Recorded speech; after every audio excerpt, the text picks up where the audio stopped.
Já parou para pensar quais são os fundos imobiliários que realmente vale a pena manter na carteira por muitos anos? Eu estou falando aqui só dos fundos mais sólidos, os de extrema qualidade. A nata da nata para você investir com segurança e sem dor de cabeça.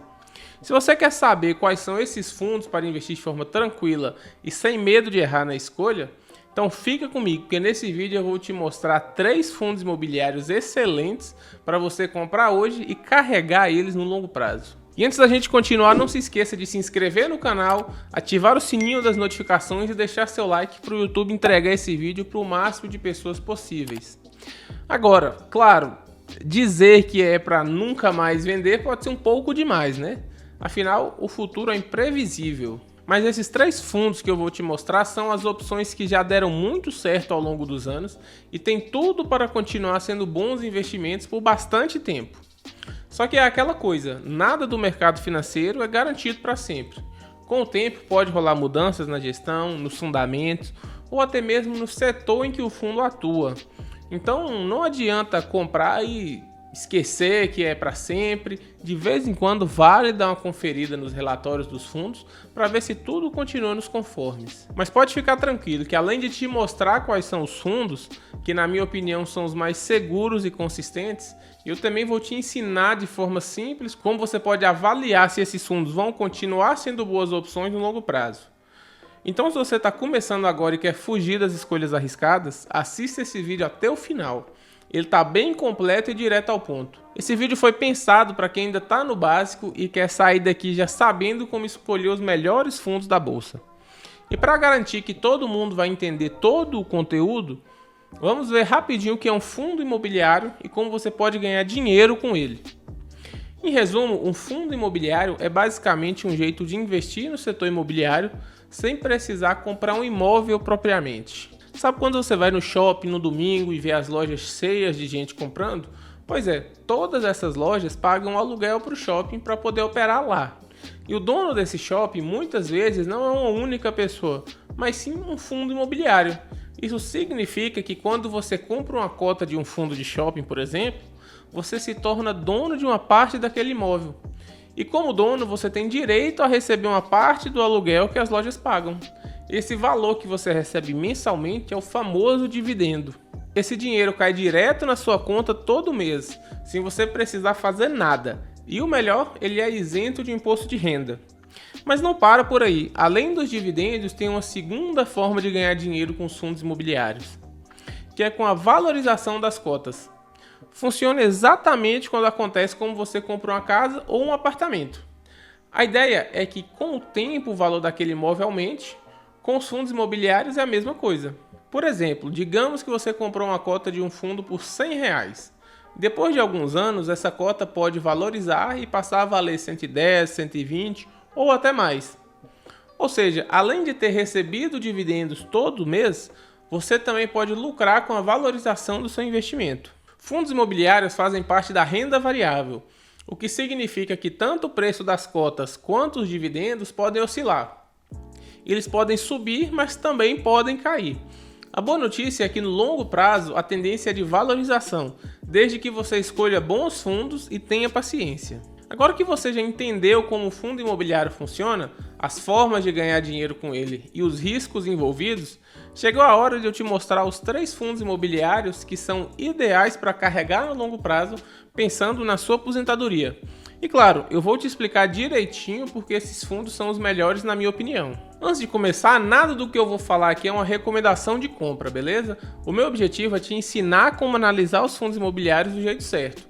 Porque além de saber quais são os melhores fundos do mercado, também tem outro ponto muito importante. Não é porque um fundo é bom que vale a pena comprar a qualquer preço.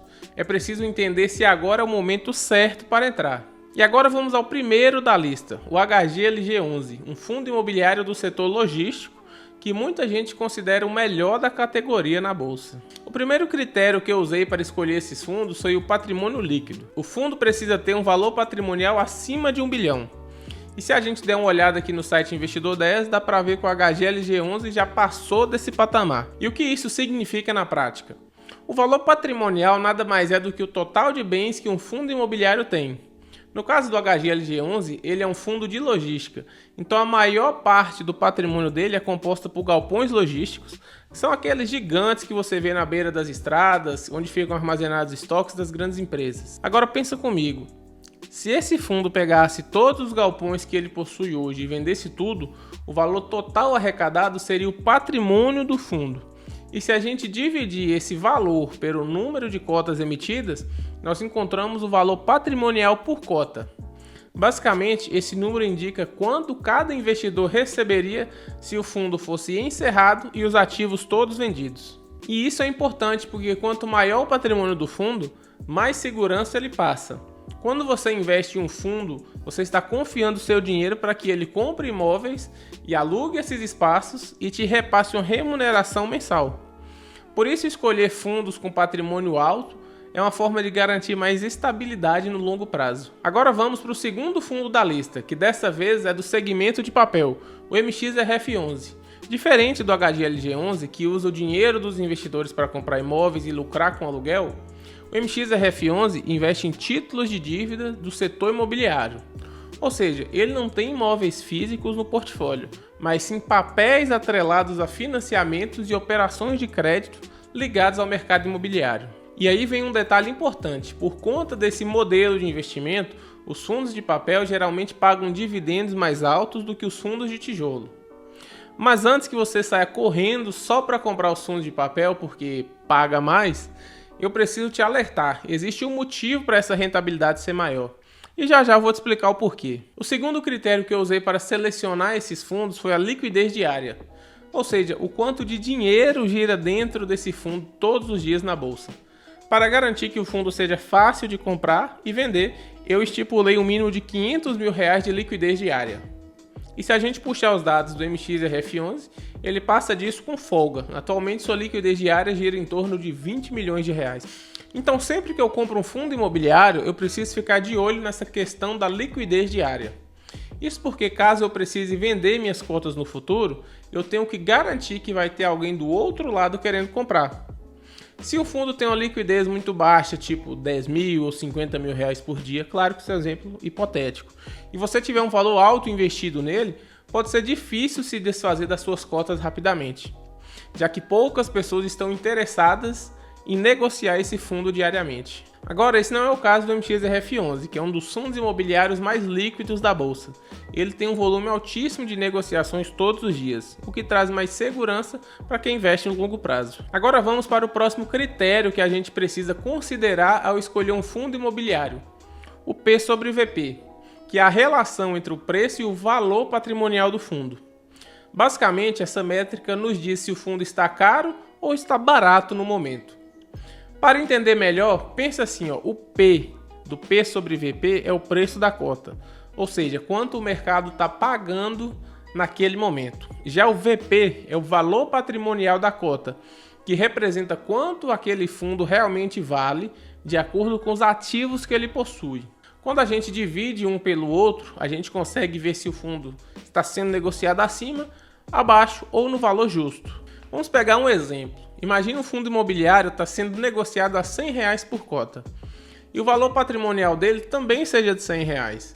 Se a gente dividir o preço pelo valor patrimonial, o resultado é 1.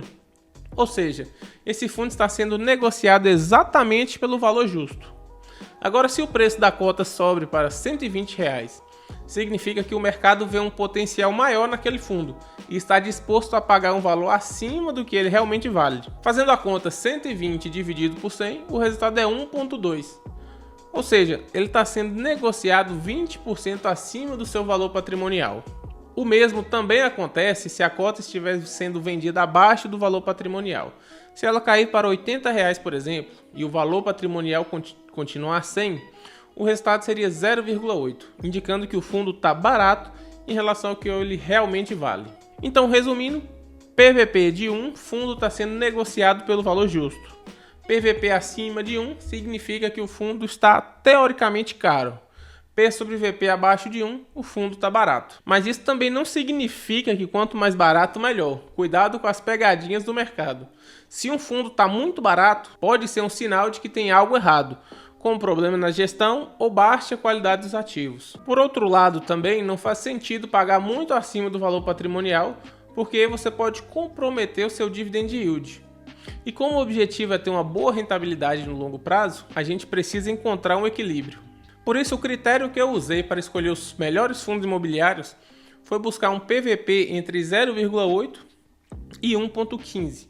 Esse intervalo garante que a gente não pague nem barato demais, correndo risco desnecessário, e nem caro demais, prejudicando a nossa rentabilidade. Agora, o terceiro fundo que eu escolhi seguindo esses critérios é um fundo de papel também, o KNCR11. Diferente do MXRF11, que tem uma estratégia mais diversificada, o KNCR11 é um fundo atrelado ao CDI. Se a gente der uma olhada nos números, dá para ver que o PVP do KNCR11 está em 0,01. Isso significa que ele está sendo negociado muito próximo ao seu valor patrimonial. Agora vamos para o último critério, que serve tanto para os fundos de papel quanto para os fundos de tijolo: o histórico do fundo. Um bom fundo imobiliário precisa ter pelo menos 5 anos de existência, na minha opinião, porque isso nos dá uma noção de como ele se comportou ao longo do tempo, especialmente nos momentos de crise. Conseguimos ver que desde 2016 o fundo tem entregado resultados constantes. Isso é muito importante porque significa que ele já passou por várias crises no Brasil, mudanças de governo, inflação alta, quedas na bolsa e ainda assim conseguiu manter um bom desempenho. Agora, um detalhe que vale destacar: você vai perceber que os dividendos do KNCR11 têm algumas oscilações. Isso acontece porque o rendimento dele está diretamente atrelado à taxa básica de juros, o famoso CDI. Então, se a taxa sobe, os dividendos aumentam. Se a taxa cai, os dividendos diminuem. Mas o ponto principal aqui é que esse fundo já tem quase 10 anos de histórico, o que dá mais segurança para quem busca um investimento sólido no longo prazo. E antes da gente seguir para os próximos critérios, se você está até aqui, está gostando desse conteúdo e quer aprender ainda mais sobre como montar uma carteira de investimentos focada em renda passiva, na minha comunidade eu tenho 5 horas de aula só sobre fundos imobiliários, onde eu te ensino a ler relatório, a como escolher os melhores fundos e investir como um profissional. Então, se você tiver interesse, é só clicar aqui, primeiro link da descrição, e eu te vejo lá do outro lado. Outro indicador fundamental para os fundos de tijolos que você precisa analisar é a vacância, ou seja, a porcentagem de imóveis que estão desocupados. O ideal é que essa taxa seja de no máximo 10% para garantir que o fundo tenha fluxo de receita constante. Se a gente olhar essa informação aqui na parte de dados do fundo, dá para ver que a vacância atual do HGLG11 está em 6,4%, o que não é uma vacância ruim. E para quem ainda não sabe, vacância nada mais é do que a quantidade de imóveis dentro de um fundo que estão sem inquilino. Por exemplo, se um fundo tem 100 imóveis e 6 deles estão vagos, a vacância é de 6%. E como investidor, você quer que a vacância seja a menor possível, porque quanto mais imóveis ocupados, mais aluguel entrando e, consequentemente, mais dividendos caindo na sua conta. Então, esses foram os 3 excelentes fundos imobiliários para você manter na carteira no longo prazo. Mas como todo investimento, eles também têm seus riscos. Então não é só comprar e esquecer para sempre. O ideal é acompanhar a performance dos fundos, ficar atento às mudanças na gestão, nos contratos e na situação econômica como um todo. E um ponto importante aqui, diversificação. Aqui eu te mostrei 3 fundos, mas não dá para montar uma carteira completa com apenas esses. É fundamental diversificar seus investimentos para reduzir os riscos e garantir um fluxo de renda mais estável. Se você quer aprender mais sobre como montar uma carteira de fundos imobiliários com renda passiva focada na sua aposentadoria, entre na minha comunidade, o link está aí na descrição. Agora me conta aqui nos comentários qual é o fundo imobiliário que você tem na carteira que você não vende por nada. Eu quero saber quais são os preferidos de vocês e clica aqui na minha mão e assista a esse vídeo, onde eu te explico por que eu acho que 2025 é o ano dos fundos imobiliários. Um abraço e eu te vejo no próximo vídeo.